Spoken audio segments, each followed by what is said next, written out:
L'actualité, c'est maintenant sur Speedline TV. Mesdames et messieurs, bonsoir et bienvenue dans ce journal.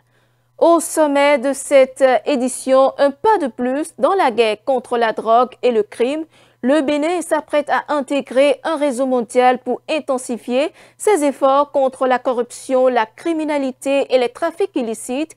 La décision a été prise ce mercredi en Conseil des ministres à suivre le point des décisions en début du journal.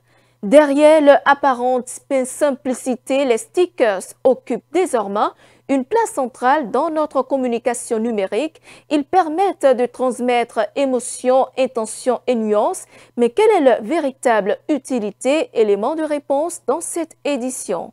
Et puis, loin du Bénin, en France, au lendemain de l'annonce par François Bayrou d'une série de mesures pour tenter d'endiguer la dette du pays, l'opposition hausse le ton et menace d'une censure.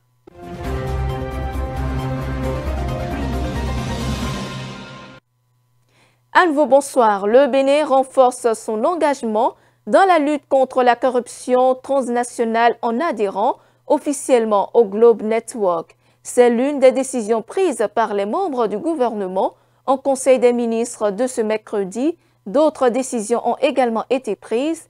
Le point avec le porte-parole du gouvernement. Adhésion du Bénin à l'initiative Globe Network de l'Office des Nations Unies contre la drogue et le crime. Créé en 2021, ce cadre a pour principal objectif de faciliter la coopération transnationale dans les affaires de corruption et de permettre aux autorités de détecter, enquêter et poursuivre plus efficacement les infractions liées à la corruption transfrontalière. L'adhésion de notre pays à ce réseau, ouvert à toutes les autorités chargées de l'application de la loi anticorruption des États ayant souscrit à la Charte des Nations Unies et des États partis à la Convention des Nations Unies contre la corruption, offre également des possibilités de partage de connaissances entre pairs et d'accès à une plateforme sécurisée d'échange d'informations. Aussi, le Conseil y a-t-il marqué son accord et instruit les ministres concernés d'accomplir les diligences nécessaires à sa formalisation. En point 3, approbation de la politique nationale d'évaluation PNE 2025-2034 et sa stratégie nationale d'évaluation 2025-2029. La présente politique a l'avantage de corriger les insuffisances de la précédente et prend en compte les outils nouveaux de mobilisation et d'engagement pour la prise de décisions publiques.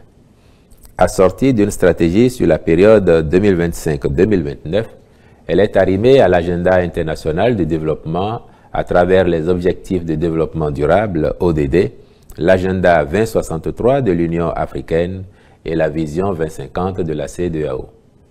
Au plan national, elle s'appuie d'un côté sur les orientations nationales de développement, plan national de développement, programme d'action du gouvernement, agenda spatial, etc., liés à la bonne gouvernance. Elle tire, de l'autre, son ancrage des dispositions de la loi numéro 2024-09 du 20 février 2024 portant loi cadre sur la planification du développement et sur l'évaluation des politiques publiques en République du Bénin. Elle résulte d'une démarche participative et est portée qu'à l'horizon 2034, la culture évaluative au Bénin est ancrée dans les pratiques de gestion et les prises de décision fondées sur des résultats des évaluations à tous les niveaux. Pour ce faire, la dite politique est déclinée en orientation stratégique et en programme, puis fera l'objet d'évaluation par un mécanisme dédié. Aussi, le ministre du Développement et de la Coordination de l'action gouvernementale prendra-t-il les dispositions nécessaires pour l'appropriation, la dissémination, la mise en œuvre ainsi que le suivi-évaluation, aussi bien de la politique que de sa stratégie nationale d'évaluation. En point 4, approbation de la politique nationale de développement des énergies renouvelables PONADER 2020-2030 actualisée et sa stratégie 2025-2030. Cette politique vise à faire des énergies renouvelables la source prioritaire de la satisfaction durable et optimale des besoins énergétiques nationaux à l'horizon 2030. Sa mise en œuvre permettra à notre pays d'œuvrer davantage à la réduction des émissions de gaz à effet de serre, de mieux s'adapter au changement climatique et de favoriser l'accès à tous et à moindre coût aux énergies renouvelables. Ce faisant, elle contribuera au développement durable et à la promotion des activités socio-économiques du monde rural par une énergie moderne. La PONADER servira ainsi de cadre de référence d'élaboration et d'exécution des projets et programmes d'énergie renouvelable dans notre pays. Elle traduit la volonté du gouvernement d'orienter et de coordonner toutes les interventions dans le sous-secteur, tant des acteurs publics, parapublics que privés. Pour en assurer l'efficacité, elle est dotée d'une stratégie de mise en œuvre sur la période 2025-2030 destinée à induire des résultats positifs pour en favoriser l'évaluation. Et dans le reste de l'actualité, le taux d'admissibilité au baccalauréat 2025 continue de susciter des réactions. Cette année, l'examen a enregistré un taux record de 113,02%, une performance saluée par le secrétaire général de la COSI Bénin qui félicite l'ensemble des acteurs impliqués. Il est au micro de Romaric Dossa et Bernardin Bonbo. Cette année, nous avons constaté que le bac a donné un pourcentage record que nous n'avons jamais atteint. Nous n'avons jamais atteint 70%. Donc, je pense que il faut féliciter tous les acteurs, les candidats qui ont réussi en premier pour avoir su donner le meilleur d'eux-mêmes pour sortir et, bon, si je peux le dire, gagnant de ce challenge. Ce taux, bon, nous pouvons dire que c'est le fruit du travail des enfants, encadré bien sûr par les enseignants, accompagné par les parents et l'État. Je le dis ici parce que, tel que je connais le processus d'organisation du baccalauréat dans notre pays, il n'est pas possible que ce soit des chiffres manipulés. Ce n'est pas possible. La façon dont le bac se déroule, où la délibération se fait sur la base des copies, tout ça, il n'est pas possible qu'on puisse dire, bon, le taux est trop faible, il faut faire du rachat, il faut revoir. Ce n'est pas possible au baccalauréat béninois. Ce n'est pas possible. Parce que nous délibérons sur la base des copies, hein, on ne délibère pas sur machine seulement. C'est sur la base des copies, on reprend le contrôle des copies, est-ce qu'elles sont bien corrigées, tout ça. Et on refait les totaux pour s'assurer que les moyennes ont été bien calculées, tout ça, avant de sortir la liste des admissibles. Sous anonymat d'abord, prendre les en-têtes pour relever les noms de ceux-là qui sont vraiment admissibles.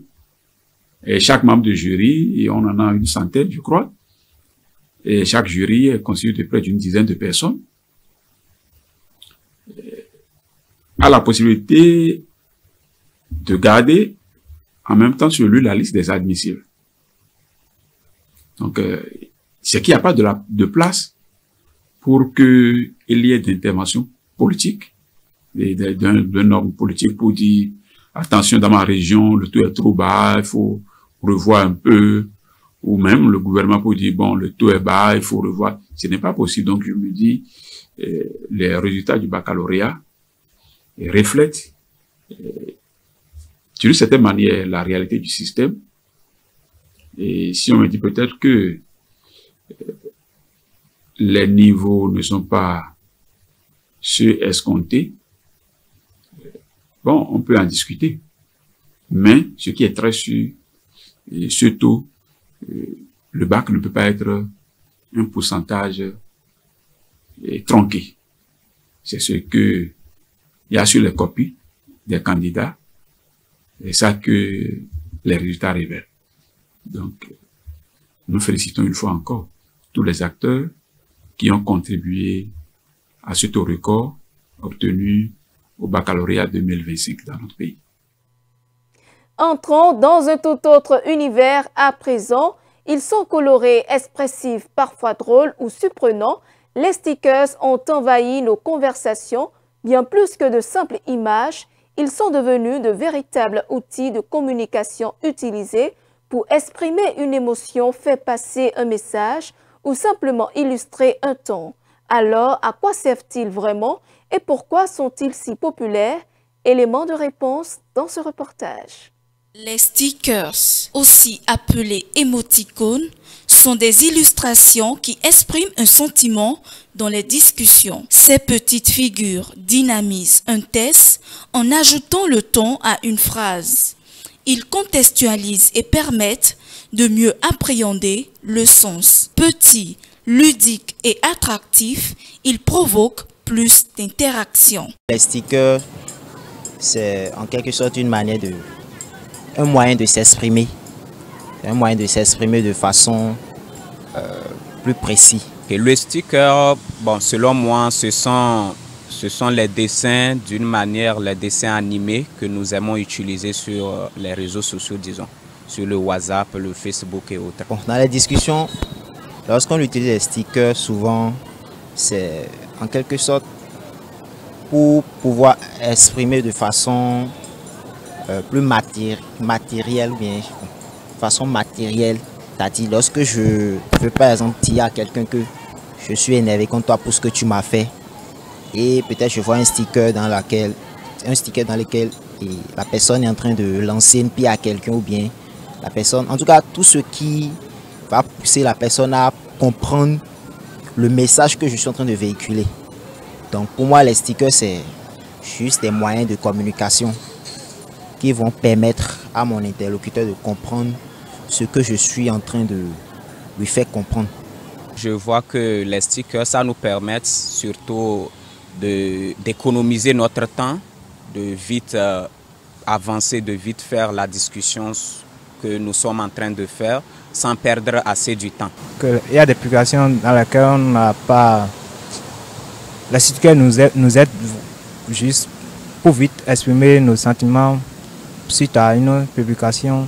Supposons, surtout si ça concerne les discussions des jeunes, il y a certains trucs que bon, on devrait dire, mais on ne peut pas le dire en audio ou en écrivant là.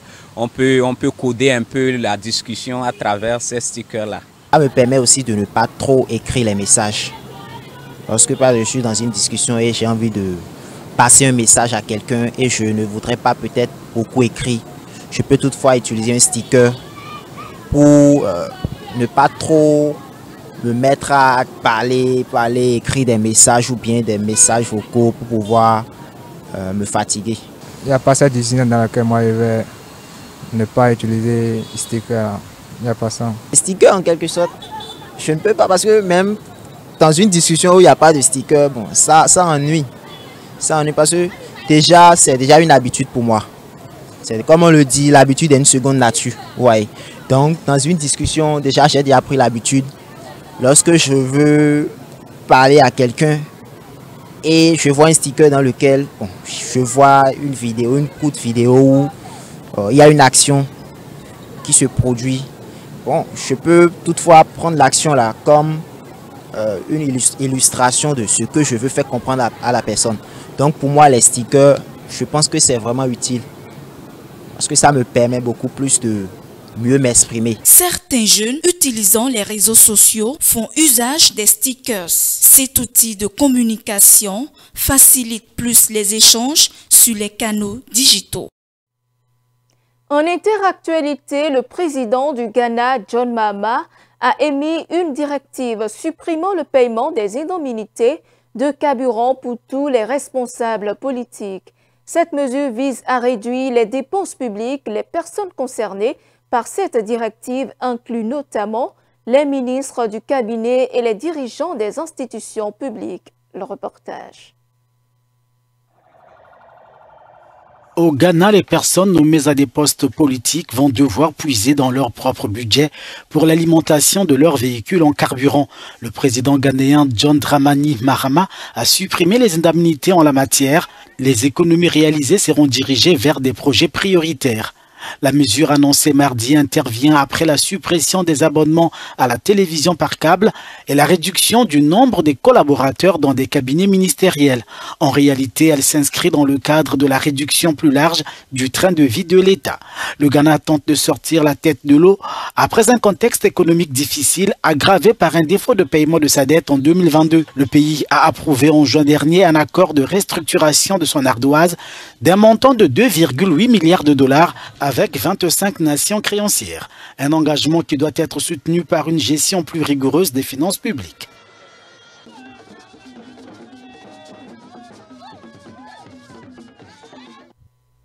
Les États membres du groupe d'action ministériel du Commonwealth ont acté la levée de la suspension partielle du Gabon au sein de l'organisation. C'était ce mardi au cours d'une session extraordinaire tenue par visioconférence. Cette décision fait suite à l'évaluation favorable du mémorandum récemment présenté par le gouvernement gabonais. Suivant. Le groupe d'action ministériel du Commonwealth a levé mardi la suspension partielle qui visait le Gabon depuis septembre 2023. La décision intervient après l'élection présidentielle du 12 avril dernier, jugée crédible, transparente et inclusive par les observateurs du Commonwealth. Le scrutin marque un retour à l'ordre constitutionnel après le coup d'État du 30 août 2023 et s'accompagne de l'adoption d'une nouvelle constitution. Le président Brice Clotaire Oligui Nguema y voit une reconnaissance internationale du processus de transition engagé. Le mémorandum transmis par Libreville met en avant plusieurs avancées, la tenue d'une élection présidentielle pacifiée, l'entrée dans la Ve République et la préparation des législatives. La levée de suspension replace le Gabon comme membre à part entière du Commonwealth. Le pays a aussi réintégré la CEAC et l'Union africaine, confirmant une normalisation progressive sur la scène internationale. Le prochain défi sera de garantir des législatives crédibles et apaisées fin septembre. En France, au lendemain de la présentation par François Bayrou de son plan budgétaire pour redresser les finances publiques, les critiques sont vives sur la majorité des bancs de l'Assemblée nationale. Du côté de l'opposition qui appelle le Premier ministre à revoir sa copie s'il veut éviter la censure à la rentrée, mais aussi parmi les soutiens du gouvernement, les Républicains et Horizon qui entendent faire bouger certains curseurs dans les prochaines semaines. Le reportage. À la recherche des pistes pour économiser 43,8 milliards d'euros dans le cadre du budget de l'année prochaine, le Premier ministre français invite le pays à travailler plus. Mardi, il a proposé de supprimer 2 jours fériés du calendrier en France. Pour François Bayrou, la mesure permettra de faire des économies grâce aux recettes fiscales générées par l'activité économique. Il faut que toute la nation travaille plus pour produire et pour que l'activité du pays dans son ensemble soit plus importante dans l'année et pour que la situation de la France s'améliore. Je propose donc que 2 jours fériés soient supprimés pour tout le pays. Je cite comme exemple, mais je suis prêt à accepter d'autres idées, le lundi de Pâques, qui n'a aucune signification religieuse, et le 8 mai, dans un mois de mai devenu un véritable gruyère, où l'on saute de pont en viaduc de congé et qui est en avance de phase, comme on dit, un mois qui porte vers les vacances. Ce sont des propositions. Des propositions qui suscitent déjà de nombreuses critiques. La Confédération générale du travail dénonce des mesures injustes et dangereuses, alors que des partis politiques d'opposition menacent de censurer le gouvernement. Donald Trump durcit sa position sur les dealers en signant une nouvelle loi ce mercredi. Le président américain a confirmé que les drogues liées au fentanyl seront désormais classées de manière permanente parmi les stupéfiants de niveau 1, entraînant des peines plus sévères. C'est après moi. Le président des États-Unis veut désormais sévir contre le trafic de drogue. Mercredi, Donald Trump a signé une loi visant à reclasser de manière permanente les drogues illégales liées au fentanyl dans la liste 1 des stupéfiants. À usage normal, le fentanyl est un opioïde très puissant, prescrit par les médecins parfois pour soulager des douleurs intenses. Avec ce projet de loi, nous classons officiellement et de manière permanente toutes les substances liées au fentanyl comme des stupéfiants de l'annexe 1. En d'autres termes, toute personne prise en flagrant délit de trafic de ces poisons illicites sera punie d'une peine minimale obligatoire de 10 ans d'emprisonnement. Nous éliminerons les trafiquants, les revendeurs et les colporteurs de drogue de nos rues et nous ne nous reposerons pas tant que nous n'aurons pas mis fin à l'épidémie de surdose de drogue. La situation s'est un peu améliorée, mais c'est horrible. C'est horrible. Les formes illégales de fentanyl, souvent fabriquées en Chine, sont à l'origine de décès par surdose aux États-Unis depuis des années.